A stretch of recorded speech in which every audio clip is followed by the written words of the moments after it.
Hello, ladies and gentlemen, and welcome to this. This is today's edition of Combat Sports News. I'm here, LK from KocoSports.net. That's KoCoSports.net, where the world goes to kick ass and for combat sports and above all, where it's okay to be a passionate fan.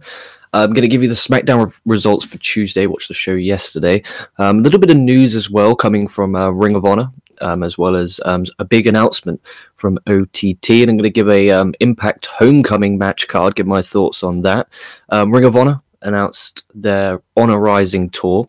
Something coming to the WWE Network, and then some MMA and boxing news to wrap up. But we're going to kick off with the SmackDown Live results from Tuesday night on the 18th of December, 2018. If you haven't yet, please hit the subscribe button, drop a comment on your thoughts on anything that we're going to be covering on this show. So we'll kick off with the SmackDown. So the show started off with Shane McMahon. He was backstage with all the talent, well, the majority anyway. And he's kind of like stood on this box, and there he is, giving a speech. It's a fresh start, it's a reset button, and this and that, similar to what they did on Monday on Raw. I wish they did that on Monday, because I think it would have been a great way to kick off the show. And it was great getting, the Vince pop and the Triple H pop and the McMahon pop in general, and then Corbin coming out and then starting that off. But I think it would have been great if they had both rosters, Booth, be there on the Monday. So they're on Sunday anyway for the TLC. I don't know if there was a house show going on Monday or not, if the SmackDown guys are at the back, but they could have done that, or they could have pre-taped it at TLC. And they could have had, look, we're still doing the brand split, SmackDown guys there, Raw guys there, and just like make a proper full big kind of motivational speech, if you will. And that they could have done that as a way to kick off this kind of new era they're stating. And I hope they do actually take this serious. I hope it's not just a 1 week, a 2 week thing, and then we go back to how it was. Because, there's lots of stuff that was good about this show. And obviously we do win, loss, or tie. Please put in the comments win, loss, or tie. I'm going to give this show a strong tie. It wasn't a massive win, but it was definitely a strong tie. There was definitely stuff about this show I enjoyed. Stuff that wasn't great, but still majority of the show was great. But after Shane also announced Paige is gone, which is an interesting one. So she's still on SmackDown, yet she's no longer the GM. She can't wrestle, so I have no idea what she's going to do. Maybe she'll be a commentator, because obviously Renee Young's on Raw. Maybe she'll become a commentator. I have no idea, but it'll just depend on if Vince will tolerate an Englishman on commentary. No, that's not true, because Nigel McGuinness is on 205. I don't know how much input Vince has on 205, because apparently Triple H is the guy in charge of that. But Becky Lynch comes out. Obviously, she lost the title at TLC in the three-way tables, ladders, and chairs match, where Asuka won. She called out Ronda Rousey, good follow-up, for costing her the SmackDown Women's belt. Charlotte then comes out and said pretty much the same thing. I beat your ass at Survivor Series, and you cost me this. And I was trying to think of what they can do regarding this, because obviously Mania season's coming up, and Mania 35 is going to be the talk of everything. I have no idea what they're going to do. Whether they're going to kind of have a three-way at Mania, I hope they don't. I hope we get the Becky Lynch versus Ronda Rousey as the main event of the not main event of Mania, maybe depending on how they build. But they should have Lynch win the Rumble, Lynch challenge Rousey. But maybe in the meantime, maybe on the New Year's Day edition of SmackDown, where my prediction is they're going to, because I always do a WWE title match on the New Year's edition of SmackDown. They've done it since, 2011, 12-ish. I think they should do Ali and Brian win. And then Brian go on to the Rumble to defend the belt. That's the first thing I think they should do it on the New Year's show, is have Mustafa Ali and Daniel Bryan. Because obviously Ali pinned Daniel Bryan. We'll touch upon that later on in the show. But at the same time, with the women, I think we could have Charlotte versus Becky, sorry, and the winner goes on to face Rousey at the Rumble. Doesn't have to be a title match. Does not have to be a title match, okay? They could just have a grudge match, special grudge match. Okay, so then have Charlotte win, maybe by cheating or something, and then Lynch enter the Rumble, Becky Lynch enter the Royal Rumble, Lynch wins, Lynch versus Rousey for the Raw Women's belt, SmackDown belt, Asuka versus, we'll go Charlotte. We could do Asuka versus Charlotte again. They did that last year, and they had a good match on SmackDown a couple weeks back. I think that was last week actually. So that would make some theoretical sense. Or they could have Asuka versus Naomi, or they could do a multi-women match. That's a possibility. But anyway, they cut some decent promos, and then Asuka came out, and then Vince comes out, interrupted all three to announce that there's going to be a title match. And Naomi came out as the challenger for the women's belt. So then we had Asuka versus Naomi for the women's belt. Asuka defeated Naomi via the Asuka lock, and it was a pretty solid match. I'm not going to lie to you. I thoroughly enjoyed it. I wasn't anticipating it to be as good as it went. It went about 10-15 minutes, and I definitely enjoyed it. And then we go backstage, and that's the thing, given it's all well and good saying, we're going to give opportunities. Don't just kind of get everyone on there. Kind of do some, can't we do some like video packages to kind of like build some of these guys? Like have the club, and obviously they came out later on the show, but have the club have a video package of highlighting, former Raw tag champs, as they quote, legends in Japan, and kind of have them just make people anticipate for their debut, build them properly. I think they should do that with the Ascension. I think they should revamp them. I think they're on Raw. I'm not too sure. They're over on Raw SmackDown. That's no disrespect. I just generally forgot where they are because I haven't seen them in, it feels like a decade. But kind of just do some video package, some vignettes, build them up, and then we can be intrigued when they debut. Have them face some local talent and then build some wins and then build and build and build. Instead of just having them throw out there and knocking off a top team. Then we went backstage. We went to Miz. He knocked on the McMahon's dressing room. Because obviously all the McMahons are in charge. You got Vince, Stephanie, Shane, and Triple H. And Vince McMahon answered the door. And I thought that was a good way of using Vince. And I wish they did this more, where you don't know who's going to be there. Sometimes it'll be Vince, sometimes it'll be Triple H, sometimes it'll be Stephanie, sometimes it'll be Shane. And have them all in different parts of the building, in different parts of the show, because they always go backstage. So they can heavily be involved, but be involved in a way where it's A, not always in the ring, B, different people. Because then you could have... I also want to touch upon the interaction with Vince and Becky Lynch. Had like a 30-second interaction. I like that. I hope they do that a lot more, because of obviously the past relationship of Vince and Stone Cold. People are referring to Becky Lynch as that kind of Stone Cold character. So Vince can kind of feed off that, but he doesn't want to be a heel. That's the trouble. You want to keep him maybe tween. You want to keep all of them tween. You don't want to have any of them heels, because then you're going back to that dynamic of the heel authority figure again in the baby face and the struggle. Because if it's open opportunity now, it's a different ballgame. Anyway, Vince comes out. Miz asks for his blessing to tag with Shane McMahon. Vince is like, no, I'm not. I don't give blessing to anyone. But he's his opportunity, and he's setting up a tag match later in the night for Miz to prove himself, which was well and dandy. And then Jeff Hardy come out. Obviously, the Joe and Jeff Hardy feud at the minute. I hope this leads to maybe a last man standing match at the Rumble, or maybe a cage match. Either way, he basically apologized for all the mistakes he's made in the past. He admits it, and he says, but that is the past. And then Samoa Joe comes out. He said everyone is worried that Hardy will fall back into his past issues. Joe started to walk away, but turned and got attacked by Hardy with the twist of fate as Jeff Hardy left. Again, I'm thinking either New Year's Day edition of, or I don't know if it's New Year's Day or that kind of either first, second, or third. That edition of SmackDown should be a big match, because you could get a good number there. And I think that they should try and build from there heading into the Rumble. So I think we could get Hardy and Joe in maybe a cage match or something. Whether that might be maybe that could be a qualifying match for the Rumble. But hey, we don't do that anymore. Well, they don't. We. And then The Miz and Mandy Rose defeated R-Truth and Carmella. Obviously, Carmella and R-Truth won the Mixed Match Challenge this season, so they're going to be number 30 entrants in the Rumble. Miz got the woman with the skull-crushing finale. I love Corey Graves on commentary. I want to put it out when Mandy Rose comes out. The way he reacts, it reminds me of King back in the Attitude Era, as comedy best. He's there like, we're so blessed to have Mandy. I thought it was just great. I think he does a really great job there. Really, really good stuff.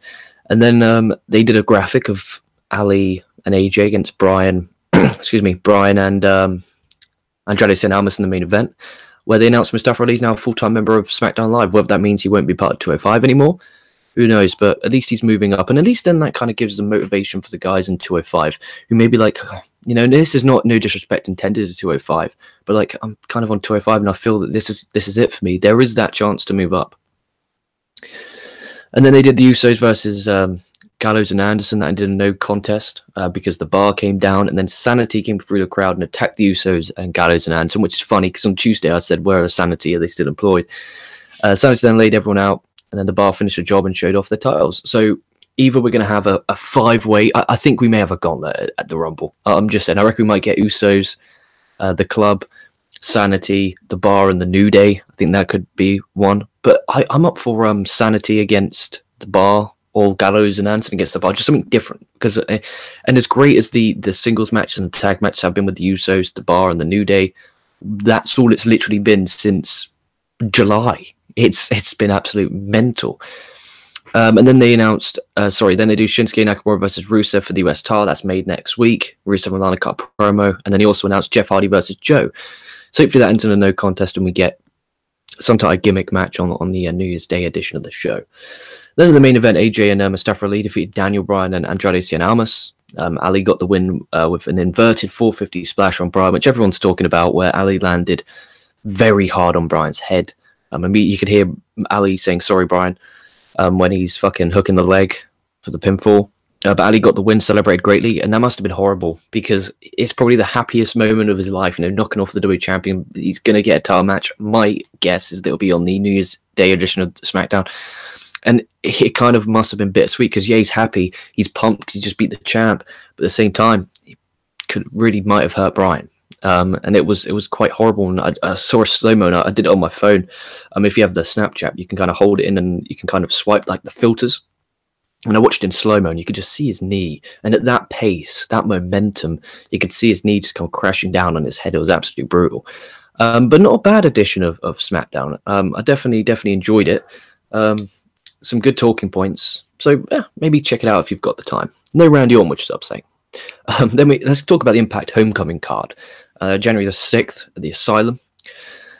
Let's go. Falls Count Anywhere, Moose versus Eddie Edwards. And I'm not the biggest Impact watcher, but I do watch it from time to time, and I definitely keep up to date with what's going on their YouTube channel.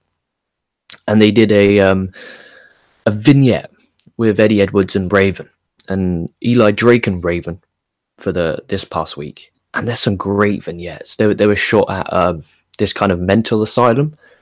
And it was fucking magnificent. Raven was amazing in them. You need to go out of your way and watch it. If you're a fan of storytelling and kind of great stories, that's where Impact thrives, on these stories. I mean, and that's the thing when I'm watching weekly television.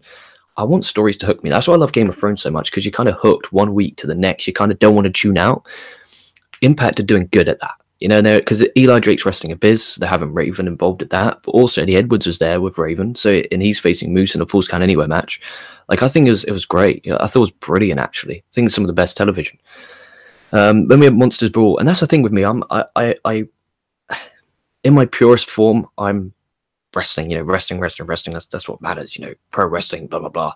But I understand its stories. Without a story, a match is just a match happening for the sake of having a match. Whereas this was good stuff, and I'm intrigued. Eli Drake's promo was fucking gold last week. You need to go out of your way to watch. It was magnificent. Definitely, if you're fucking out there and you want to learn how to do a good promo, watch that. It was fucking brilliant. So Eli Drake versus Abyss in a Monsters Ball match should be fun.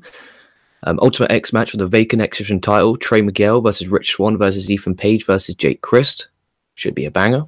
LAX versus the Lucha Brothers, which is Pentagon Junior, Ray Phoenix for the Impact Tag Belts. That'd be great. The Knockouts women's belts on the line with Tessa Blanchard defending against Taya Valkyrie with Gail Kim as a special guest referee. And then obviously the main event, Johnny Impact against Brian Cage for the world title. That's at the Asylum in Nashville, where they had their first show back in 2002, which will be cool. It'll be a bit of nostalgia. And I'm glad that I wish they do kind of semi-monthly pay-per-views, kind of doing once every 2 months, have 6 a year. And then in those 2 months, build to the pay-per-views, because I think they've done a solid job of building this card. Really, really have. And Johnny Impact today, I had an interview. I think it was up today or yesterday. And he touched upon how Aries has you kind of having tantrums backstage. And I don't agree with Johnny Impact saying this, but Impact said it regardless. And whether this is all a work and he's saying this because Aries maybe he's going to cost him the world title at Homecoming, so he's just kind of making it sound like Aries is a douche. I have no idea. There's lots of narratives you could take. I'm not going to take any, because I like Impact and I like Aries. But either way, he has said that, he has tantrums, takes out on people. Who knows? Who knows? Maybe it's just a work for everyone to be swerved come Homecoming. Let's get to the news.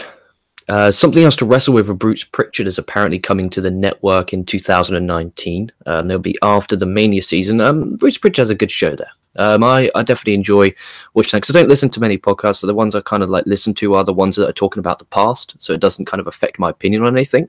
Said that before, but Bruce definitely has a really good show and definitely worth your time. Ring of Honor announced Honor Rising is coming to Tokyo for February the 22nd and 23rd. Funny again, I talked about that on Tuesday. It should be interesting what they do, because their roster's different, and whether the Bucks will be there, whether Cody will be there, whether Omega will be there, who knows? But I like when they do the Honor Rising show. Hopefully it's at the K-Hall. Definitely a fan of last year's Honor Rising events. I'll keep you updated with the cards. Speaking of cards, OTT announced on February the 2nd at Homecoming, on February the 17th. I'm talking like a piece of trash. Very tired, do apologize. OTT announced Pac versus Walter.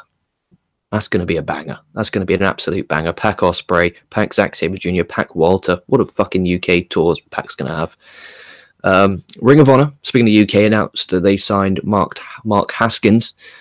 He's a major Progress guy here in the UK, famously known for his Progress stuff. He did PWG Battle of Los Angeles, I think it was a couple of years back now. So good signing. And again, I want Ring of Honor to do that. You know, as a fan, I want them to go back and kind of sign these top indie guys like, you know, Mark Haskins, like Bandito. Sign guys, maybe even have an alliance of Impact and Lucha, and bring in, you know, Pentagon and talents like that, and bring Matt Sydal back and have just great talent, and just have it so that it's the best wrestlers in the world that aren't signed coming to one place collectively and having just the belts mean a lot. I think that could work with Ring of Honor. I hope they do that. SmackDown viewership was up this week. Was down at 1.977 last week, and that's now up to 2.214 million after this reboot, which was good. Monday's Raw rating was up as well.